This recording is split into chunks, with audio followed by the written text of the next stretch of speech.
ईमानदारी से कहूँ तो मुझे ना रात को आराम से सोना बहुत पसंद है। मतलब कौन नहीं चाहता।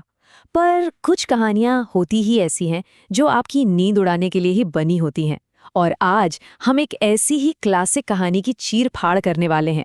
एक कहानी जो कह सकते हैं कि 10% सच्ची है, 90% एक शहरी अफवाह और 100% इस बात का सबूत है कि भैया कुछ दरवाजे रात में बंद ही रहें तो ज्यादा अच्छा है। लेकिन कहानी में कूदने से पहले एक सवाल, एक बहुत जरूरी सवाल। आखिर हम जानबूझकर खुद को डराते क्यों हैं? मतलब डर में कुछ तो है जो हमें खींचता है ना? एक अजीब सा रोमांच जिसकी तलाश हम में से बहुत से लोग करते हैं। तो असल में ऐसा क्या है इन डरावनी कहानियों में जो हमें अपनी तरफ खींच लेता है? इसका एक जवाब छिपा है एक बहुत ही खास तरह के डर में, जिसे कहते हैं ऑटोमोटोनोफोबिया। ये उन चीजों का डर है जो दिखती तो इंसानों जैसी हैं पर असल में है नहीं। सोचिए, गुड़िया, मोम के पुतले या जैसा कि हमारी कहानी में है पुतलियां। ये चीजें ना हमारे दिमाग को कंफ्यूज कर देती हैं। और हाँ, अगर किसी को ये फोबिया है तो ये कहानी शायद थोड़ी परेशान कर सकती है। और अगर नहीं है तो बस थोड़ा इंतजार कीजिए, बहुत जल्द समझ आ जाएगा कि ये डर असल में होता क्यों है। देखिए, साइकोलॉजिस्ट इसे कंट्रोल्ड एक्सपीरियंस कहते हैं। मतलब सोचिए कि एक खूंखार बाघ आपके पीछे पड़ा है, दिल जोर जोर से धड़क रहा है, एड्रेनलिन दौड़ रहा है, पर असल में आप अपने सोफे पर आराम से बैठे चिप्स खा रहे हैं। ये है सुरक्षित डर। एड्रेनलिन का पूरा मजा, लेकिन जीरो असली खतरा। तो चलिए अब कहानी पर आते हैं। साल है 1998। हमारे हीरो का नाम है डेव। डेव 22 साल का एक लड़का जिसे पैसों की सख्त जरूरत है, और उसने अभी अभी एक पुराने से डिपार्टमेंटल स्टोर में नाइट सिक्योरिटी गार्ड की नौकरी पकड़ी है। पता है कौन सा स्टोर? वही जिसे कुछ ही हफ्तों में गिराया जाने वाला है। हाँ, अब समझ सकते हैं, वो जगह जहां से पुराने परफ्यूम और थोड़ी बहुत उदासी की महक आती है। देव का काम एकदम सीधा साधा था। बस 8 घंटे स्टोर के चक्कर काटो और ये पक्का करो कि कोई अंदर घुसकर कुछ तोड़फोड़ न कर रहा हो। पहले कुछ घंटे तो उफ, बहुत ही बोरिंग थे।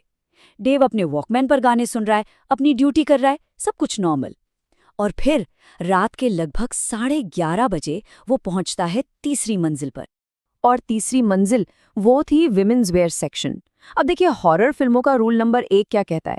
अगर रात में किसी बिल्डिंग में अकेले हो तो उस कमरे में कभी मत जाओ जो पुतलियों से भरा हो। सच कहूं, डेव को ये नौकरी पहले ही दिन छोड़ देनी चाहिए थी। इतने कम पैसों के लिए ये सब झेलना बिल्कुल भी वर्थ इट नहीं था। और बस यहीं से कहानी में वो मोड़ आता है जब चीजें अपनी जगह से हिलना शुरू हो जाती हैं। तो डेव अपना चक्कर पूरा करता है। एक कोने में जो फायर एग्जिट का दरवाजा है उसे चेक करता है, सब ठीक, वो बंद है। और जैसे ही वो वापस लिफ्ट की तरफ जाने के लिए मुड़ता है, वो वहीं का वहीं जम जाता है। मेन आइल के मतलब गलियारे के ठीक बीचों बीच एक पुतली खड़ी है, लाल रंग की ड्रेस में। और डेव को 100 नहीं 200% यकीन है कि बस 2 मिनट पहले जब वो वहां से गुजरा था तो वो गलियारा बिल्कुल खाली था। अब देखिए, दिमाग का एक हिस्सा तो यही कहेगा, अरे यार शायद पहले ध्यान नहीं दिया होगा। लेकिन डेव का दिमाग वो सीधे सबसे बुरे नतीजे पर पहुंच गया। और यहीं पर मनोविज्ञान का एक और बड़ा मजेदार कॉन्सेप्ट आता है, अनकैनी वैली। ये वो अजीब सी बेचैनी वाली फीलिंग है जो तब होती है जब कोई चीज लगभग इंसान जैसी दिखती है पर उसमें कुछ तो गलत लगता है। बस इतना कि हमारा दिमाग अंदर से चिल्लाने लगता है कि कुछ गड़बड़ है। और दिमाग की वो जो खतरे की घंटी है ना, वो बस एक ही शब्द में सुनाई देती है, नोप। बिल्कुल नहीं। ये हमारे दिमाग का तरीका है कहने का कि यहां से निकलो, अभी निकलो। डेव थोड़ी हिम्मत जुटाता है, अपनी टॉर्च जलाकर उस पुतली के पास जाता है। वो काफी पुरानी थी, चेहरे से पेंट भी उखड़ रहा था। उसका एक हाथ थोड़ा सा आगे की तरफ था, जैसे जैसे डांस के लिए बुला रही हो। डेव टॉर्च की रोशनी सीधे उसके चेहरे पे मारता है। तो आखिर डेव ने ऐसा क्या देखा जिसने उसके होश उड़ा दिए? उसकी कांच की आंखें वो सीधा सामने नहीं देख रही थीं, नहीं, वो नीचे की तरफ झुकी हुई थीं, ठीक डेव की आंखों में देख रही थीं। और बस उसी एक पल में वो चीज सिर्फ एक प्लास्टिक का पुतला नहीं रही। बस इतना देखना था कि डेव के तो होश ही उड़ गए। वो कुछ बड़बड़ाता हुआ तेजी से पीछे हटा और सीधा भागा ग्राउंड फ्लोर पर अपने सिक्योरिटी बूथ की तरफ।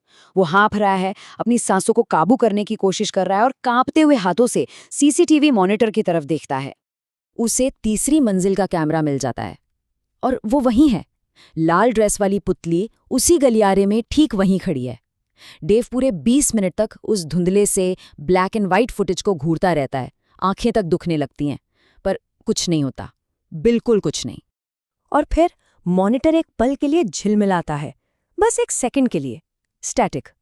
जब तस्वीर वापस आती है, पुतली जा चुकी है।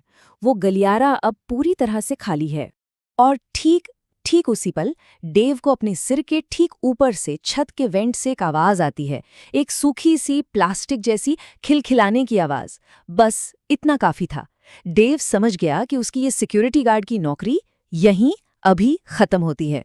वो चाबियां उठाता है, दरवाजे की तरफ दौड़ता है, उसे खोलता है और सीधा पार्किंग लॉट में भाग जाता है। वो पीछे मुड़कर भी नहीं देखता, यहां तक कि अपना वॉकमैन भी वहीं छोड़ आता है।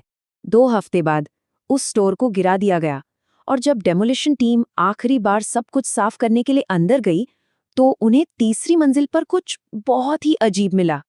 तीसरी मंजिल पर वो 50 की 50 पुतलियां कमरे के ठीक बीचों बीच एक घेरे में खड़ी थीं। सबका चेहरा अंदर की तरफ था, जैसे कोई सीक्रेट मीटिंग चल रही हो। और उस घेरे के बिल्कुल बीच में जमीन पर क्या पड़ा था? डेव का वॉकमैन, और उसमें से अभी भी स्मैश माउथ का गाना बज रहा था। तो सवाल ये है कि क्या ये कहानी सच है?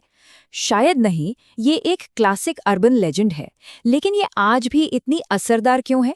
इसके पीछे पक्के मनोवैज्ञानिक कारण है।